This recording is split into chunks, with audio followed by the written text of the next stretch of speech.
খুলনা জেলা বিএনপির সদস্য সচিব আবু হোসেন বাবু, তার বাড়ির সামনে কিন্তু আসলে বোমা বর্ষণ এবং গুলি ঘটনা ঘটেছে। আসলে গুলি আমরা যদি একটু দেখাই যে আলামত সংগ্রহ করেছে প্রশাসন। যে আলামতগুলো করেছে আমরা কি তখন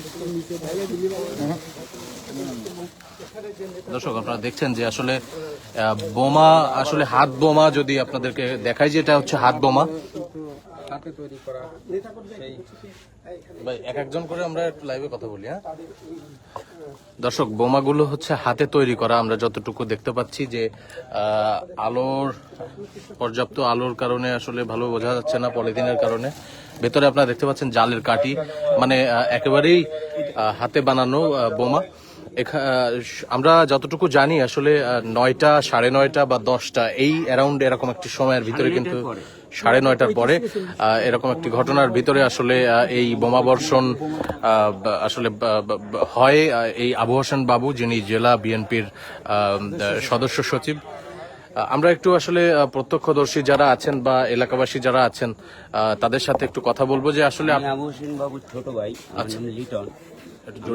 রাত 9:30 নাগাদ তখন আমার হাজবেন্ড এখানে সবার সঙ্গে গল্প করছিলেন। তো আমি ওনাকে খাওয়ানোর জন্য ভিতরে রুমে নিয়ে গেছি, সবাই বসা ছিল এখানে। তো খাওয়ানোর এক পর্যায়ে শুনি বিকট আওয়াজ। তো আমি ওই আওয়াজ শুনে দেখি পরপর 3টা আওয়াজ, আমি আস্তে আস্তে দেখি 3টা আওয়াজ হয়ে গেছে। কি হলো, আমি দৌড় দিয়ে বাইরে আসছি। এখন ওরাও বাইরে চলে গেছে যে এই কি হলো, কারা। তখন আমার ছোট দেবর আরো ভাইয়েরা যারা ছিল সবাই ও বাইরে গেল, কি হলো কারা। তখন ওরা বলে কি এই গুলি কর গুলি কর। পরে আরো 2 রাউন্ড গুলি করে ওদের উদ্দেশ্যে। পরে ওরা সরে গেছে, ওদের গায়ে আর লাগে নাই, রাস্তায় আর কি লাগছে। এটা 9:40-এর দিকে, 9:40-45 এরকম হবে।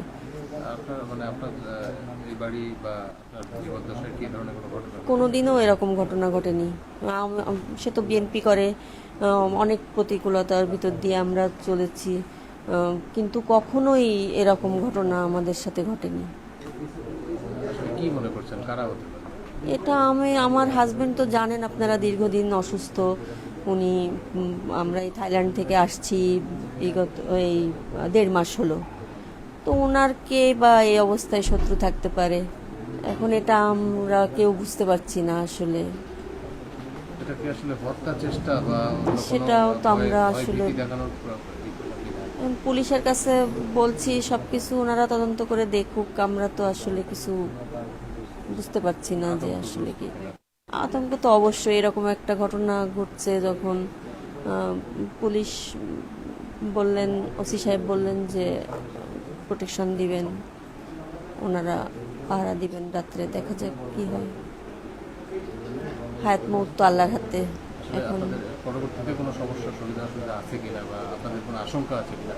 আশঙ্কা তো একটু, ভয় তো লাগছে, যেহেতু আমার হাজবেন্ড অসুস্থ, আমি একা, সে আর আমি বাসায় থাকি একা, ভয় তো একটু লাগে। হ্যাঁ ছিল, যে আমার হাজবেন্ড তো রাজনীতি করে, ওনারা সবাই তার সঙ্গে দেখা করতে আসে সন্ধ্যা হলে। তো ওরা সবাই বসাচ্ছিল এখানে, অনেকেই বসাচ্ছিল এখানে। কাউকে চেনা গেছে কিনা? না, অন্ধকার ছিল তো চিনতে পারিনি কাউকে। ওরা মানে অল্প বয়সী ছেলে পেলে সব। ওরা গলার আওয়াজ শুনে আর কি আন্দাজ করছে যে অল্প বয়সী ছেলে পেলেদের গলার আওয়াজ। সিসি ক্যামেরা ছিল, আমরা দীর্ঘদিন বাড়িতে ছিলাম না তো, ওটা বৃষ্টির পানি লেগে দেখি যে কাজ করছে না।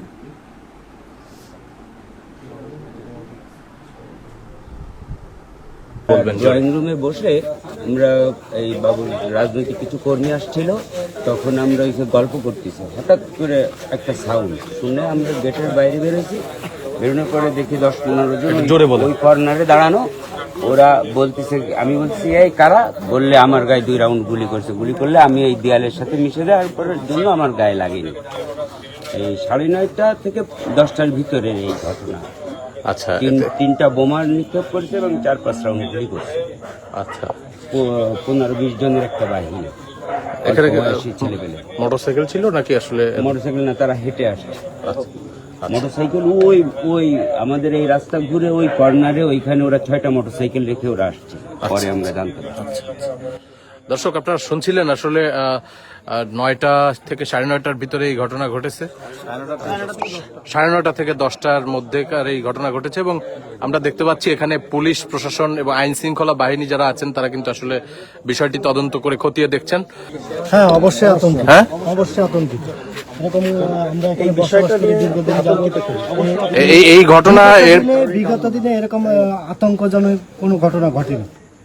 অতীত সরকার থাকতো, কিন্তু এই যে ঘটনা আসলে আমরা আতঙ্কিত এবং আতঙ্কি হওয়ার মতো একটা ঘটনা।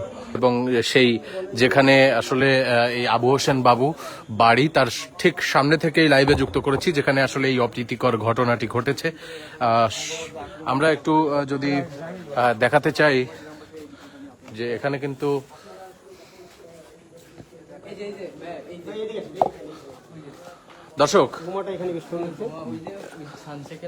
দর্শক যেখানে বোমাটি আসলে ফেলা হয়েছে এবং বোমাটি যেখানে ফুটেছে সেই চিত্র আপনাদের সামনে তুলে ধরার চেষ্টা করছি।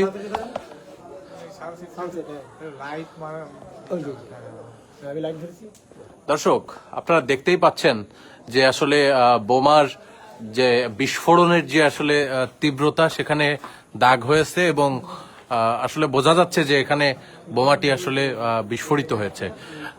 দর্শক, একেবারে আবু হোসেন বাবুর বাড়ির যে গেট, সেই গেটের সামনেই আমি এখন অবস্থান করছি। খুলনা গেজেটে আপনারা দেখছেন যে আসলে এই যে বোমা বর্ষণ এবং কয়েক রাউন্ড গুলি, তারা বলছেন যে কয়েক রাউন্ড গুলি আসলে নিক্ষেপ করা হয়েছে। তো এই সেখান থেকেই আমি আপনাদেরকে দেখানোর চেষ্টা করছি।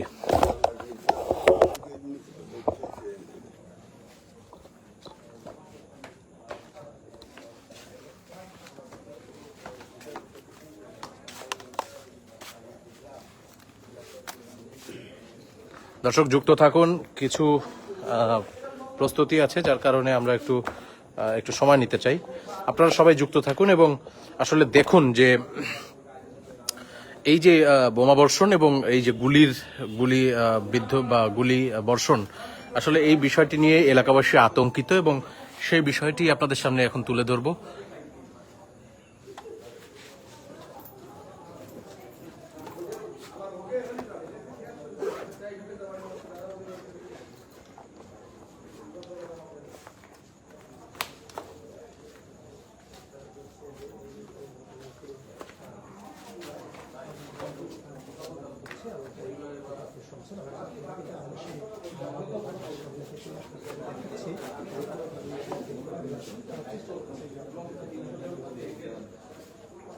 আমি একটা উঠে গেছি, এই সিঁড়িতে পা রাখেছি, পা রাখার সাথে এই জায়গায় বোম দুটো মারা পরে আবার ওরা বলতেছে যে আবার মারবে, ঠিক আছে।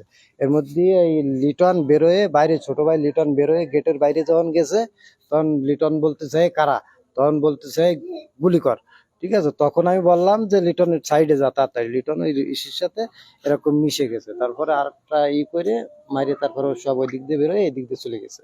কয়জন কিভাবে আসছিল তারা? এটা অনেকগুলো এই জায়গা অনেকগুলো, এরা প্রায় এই জায়গা দেখেছি আপনার 5-7 জন, আর একটু ওই পাশে যায় অন্ধকার সাইড